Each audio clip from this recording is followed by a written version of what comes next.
Hey guys, tonight we're looking at the Aetos plate carrier from Armor Express. Armor Express is the law enforcement or more civilian, non-military side of KDH. So they reached out to me several months ago, kind of starting the process of exploring getting something into my hands to take a look at, because it's not really their MO. They're very much a large contract-driven company, just like the KDH side, and getting kind of a regular dude to take a look at their products is understandably not really something that they do, right? So they sent me the Aetos as well as a handful of accessories that we'll take a look at on the table. And I didn't know it at the time, but they also sent some of their rifle plates. I didn't know it even when I got the box, which speaks to just how crazy lightweight these plates are. So we'll take a little look at them too. I let them know, I'm not going to shoot the plates because I don't think there's any value in that from just a regular channel. Like, they're NIJ listed plates. Me taking them out to the range and shooting them would just be destroying a set of plates for no reason. But they did offer to bring me down to their testing facility so I could see how they do it. And I was like, that's kind of outside of my wheelhouse. I believe you. They're NIJ tested. It's fine. All right, so let's get this plate carrier on the table. It is a very interesting plate carrier. It does some things that I haven't seen any plate carrier do. And it kind of shows the different mindset that some of these really, really big companies have when they're putting things together. Because a lot of times, like, the distance from the end user is kind of exaggerated the bigger these companies get. And I think this is a really good example of some of those features that we kind of take for granted falling off as you get a little bit more oriented towards winning contracts and having a good looking product that doesn't necessarily always have the same functionality as something that might look a little bit more crude and not appeal to the kind of higher end or higher level buyers that some of these contract companies are going after. So let's get it on the table and take a look at it. All right, hey guys. So looking at this plate carrier, there's a lot of interesting things going on with it. And some of them are very unique and very, very nice features. Other parts of it are just kind of like, it drives home kind of my stereotypical understanding of these large contract companies and them seemingly choosing to make life harder on themselves than they need to. Right, and I think a lot of that shows through the construction of this plate carrier, and not all of it is without purpose. I don't want to say that, but a lot of these companies do interesting finishing touches on items that you wouldn't typically see in kind of the individual sale vendors that are out there. So looking at the front plate bag of this carrier first, it is finished off very nicely. It is laser cut with Velcro kind of throughout, right? You can even see under these tube adapters here, you have a full PALS field with Velcro, so you can put placards or patches, or in this case tube adapters or cummerbund flaps, whatever you want to do, or you can just kind of leave it as is and molly or mount with PALS, whatever you need to, which I do think works out really well. So even though the cummerbund has tubes closure on it, you're not forced to use their adapters and their placards. You could put something like a Shaw placard on here, which has tubes on the sides, and that would work out just fine. Or, because this is a large contract company, they have a whole litany of options, and I'll go over some of the placard options they sent me. And you can kind of stay all in-house if you want to. So there's room to move around with your choices. And unlike the KDH carrier that I have most recent experience with, much of this is kind of to the industry standard as far as thought processes go. So it doesn't do something like close with the same, with loop and loop on the inside of the cummerbund flap, and then hook and hook on these adapters or something like that, which the KDH spear carrier that I have does that, so your typical placards don't work, which was kind of infuriating at the time. All right, so front plate bag, done up real nicely. You've got your surface mount attachment points on here. It would work with regular repair buckles if that's the route that you wanted to go. You just pop these off, pop those on. It should take a G-hook just as well. Typically, if you've got kind of the surface mount ability on there, it'll also take G-hooks. I have all the confidence in the world that it will accept G-hooks. Ride height on aftermarket placards, I can't make any promises about. Right, and I don't think it's worth beating that to death too much because there's just so many options out there. I could show you how a dope flap fits, and then you buy something else and it doesn't ride quite where you want it to. All right, so that's kind of the front panel here. And then looking at the construction, this is where, things just start getting crazy. And it's not a bad crazy. It's just like it's harder for them to make this crazy. All right, so you've got nice tweave panel on the side to give you some stretch depending on what plates you're using. This is a 10 by 12 carrier because it uses their 10 by 12 plates, which I'll talk to in a minute. I can try putting a medium sappy in here, or e-sappy, just so you guys can see how it fits. And a medium e-sappy. Backers might make this a little bit frustrating. I forgot to grab some to have handy. But it looks like it closes up just fine on an e-sappy, if that's what you want to do. Right. If you had the new standalone e-sappies, I have no doubt that would fit in there. Should have tucked this strap about way better. And if you've got some fairly clean cut backers, we'll throw their backers in here just so you can see how this fits. You shouldn't have any issues putting backers in here. There was enough slack in the plate bag there. So there's their 10 by 12 backer with an e-sappy, and if we kind of police up this edge here, we should be able to get that to zip up on there. Yeah, I don't have any doubt that that's going to close. It's just going to take me more time than you guys need to dedicate to kind of fishing this sealed edge in there. Right. That said, it is a 10 by 12 carrier designed to use civilian kind of 10 by 12 sizing. Right. But as you saw, kind of odd thing number two, it is a zippered closure on the bottom of the plate bag. Very well done zippered closure. Even tucks up into this little crevice on the side there, so your zipper pull is just exposed enough that you can get to it if you need to. But you don't see zipper closed plate bags very often. All right. I don't know the last time I saw one outside of like 2008 time frame when I was doing life support stuff, and our aircrew body armor had a zipper closure. Right.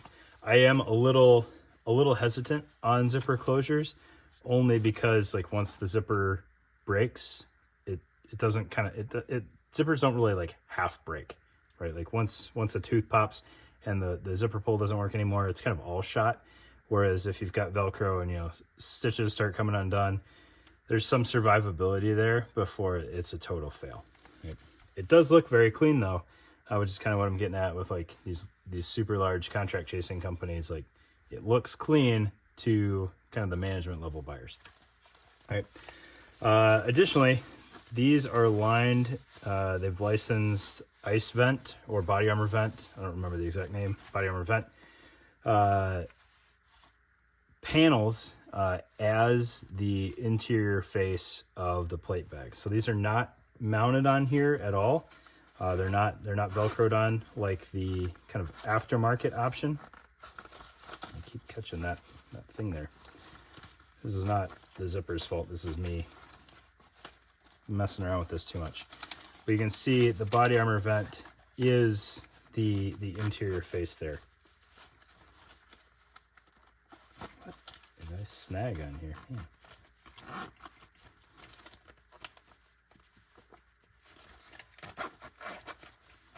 There we go.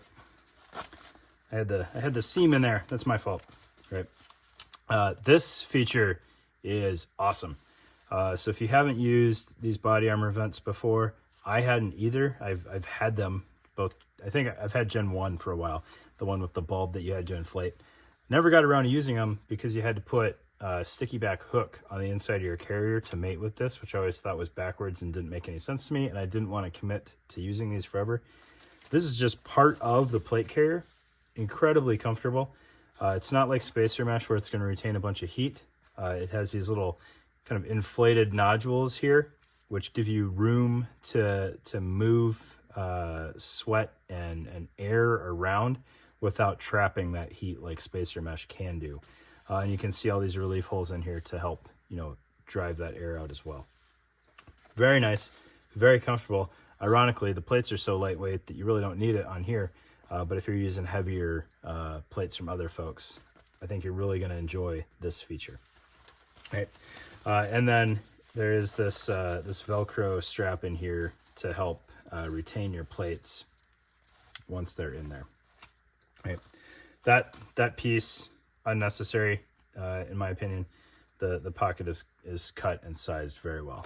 Right. Okay, moving on to the shoulder straps here. This is another thing that there's details in it that are kind of neat, but also kind of add to the build time and assembly time. All right, so these pads came with it. As far as I could tell from the marketing materials, these are kind of the pads dedicated to this plate carrier. They are constructed very much like the axle structured pads. So there's definitely a reinforcer in here. I don't know if it's Tegris or not. That's keeping the width fairly set, and then padding on the body side underneath it, kind of in this tweave wrapper. I would imagine that it would have similar costs of entry to the axle pads, where if you had a bag or rock that you needed to carry over this on a regular basis, you're going to need to be careful with kind of the edges of that structure being forced down into your shoulder. Now, being that this is marketed more towards law enforcement, that's a lesser concern.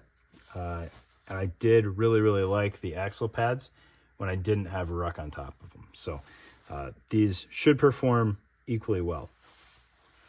Underneath that pad, which is kind of a pain to remove, you have your shoulder strap here, so you can see that it's just a Velcro sandwich there with all of the adjustment coming from the back end. So you just work out, or I'm sorry, it's a sandwich. So all of the adjustment, the rear plate strap mates with the front plate strap, and they are kind of infinitely adjustable within this pad here. All right. What was interesting though is the way this is sewn to the rear plate bag, and I don't know how well this is going to show up, but you've got your squadron material kind of on the outside there, sewn back on itself, and inside there is actually a 2-inch piece of elastic, and it's very hard to notice. So I kind of like where the thought process was at on here. In function, I don't know how well it really works, but this elastic is a slightly shorter circumference than the squadron, so that it's just kind of sitting there happy. And then if you need a little bit of wiggle room in your shoulder strap, like you're breathing really heavy, or just you're moving around a lot, and you kind of need a little bit of shock absorber type function there, that elastic stretches just a little bit, and then the squadron starts bearing the weight. All right, so it is like a little bit of a shock absorber on the length of your shoulder strap, which I think is cool. I think it could be a little bit more exaggerated though, so that you have a little bit more movement in there.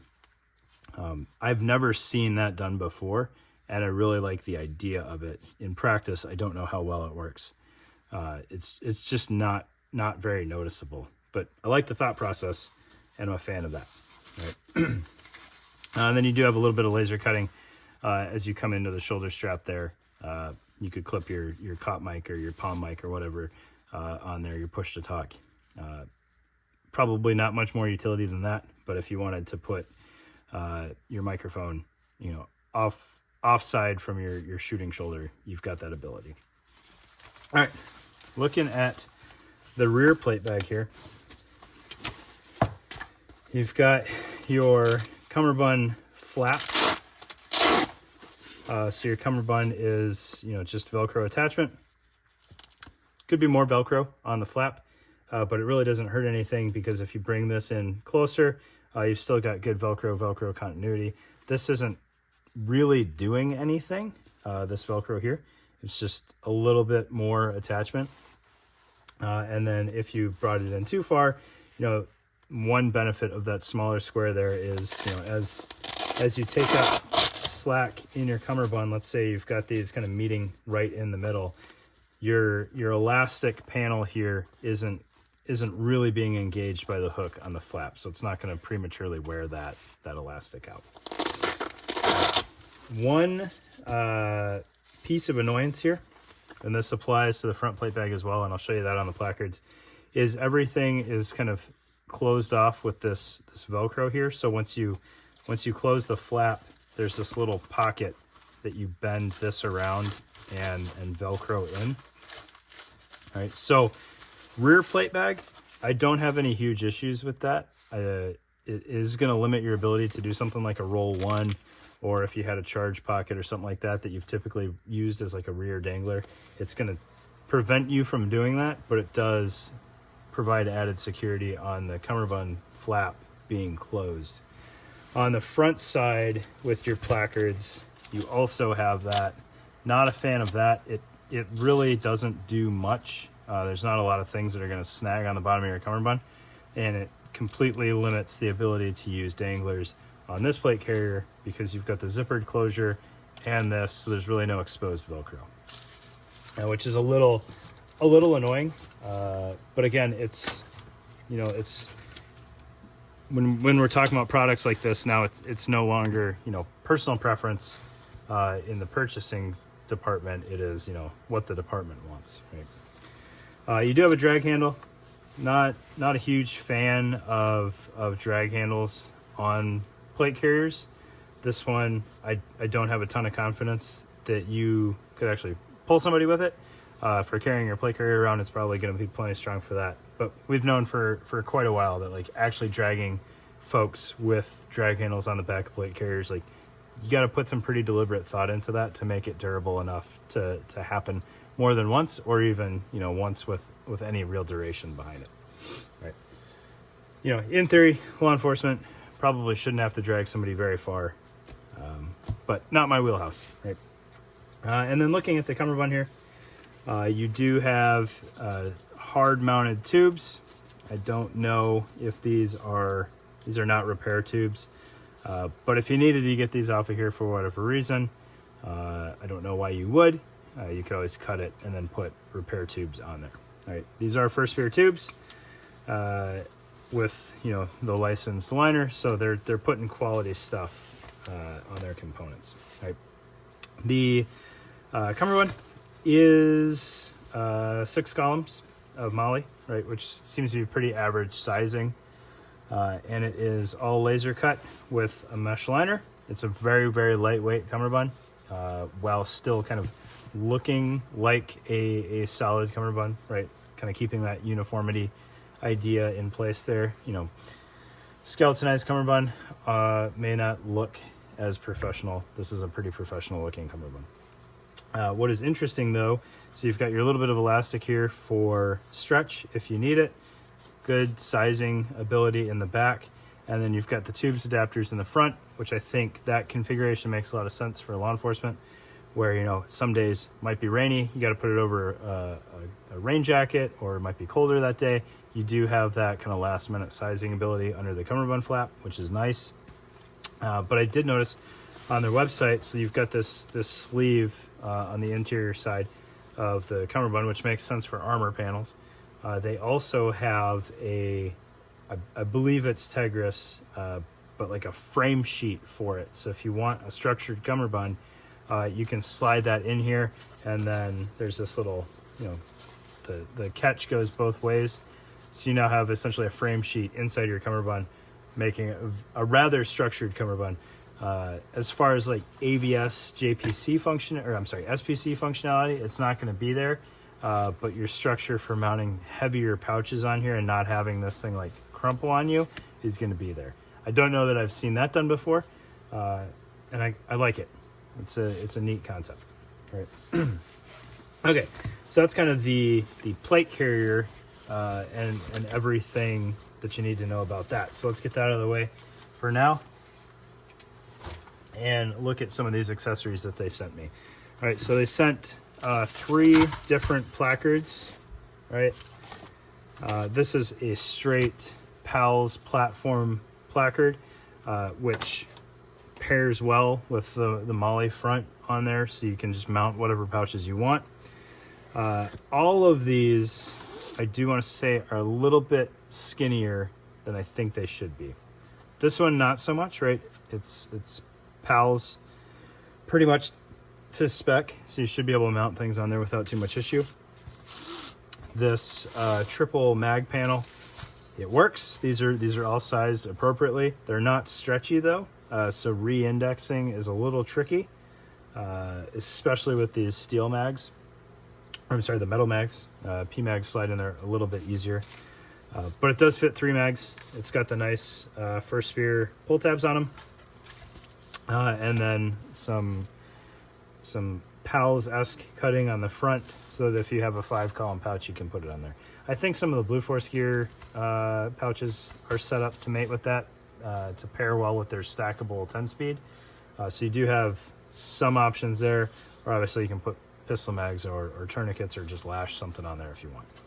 All right, and then there's your little Velcro flap, which I talked about. All right, looking at this kangaroo flap though, I definitely think they undersized this one. I was looking at the website to try to see if they had any pictures of different configurations that would have potentially implied that maybe I didn't take enough time to try to set it up. And the version of this that's still on the website is a more traditional MOLLE. So I don't know if that had slightly wider sizing on it or not. They didn't have the laser cut one on the website. All right, so they sent me this double M4 insert as well as a single M4 insert.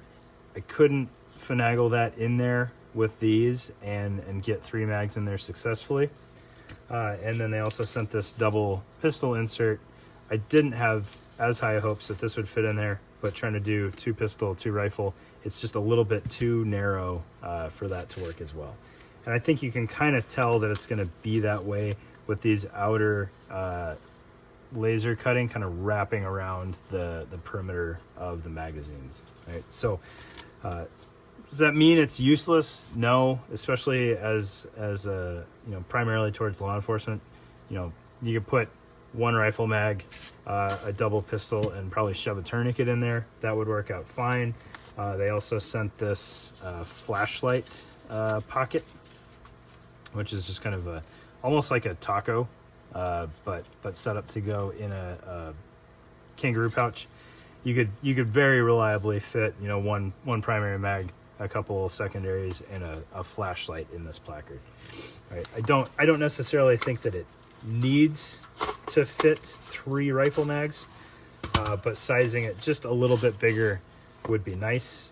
Another thing that I tried is 2 rifle mags and a commercial Motorola, and it was so close that if it was just a little bit bigger, I think that setup makes a good bit of sense as well.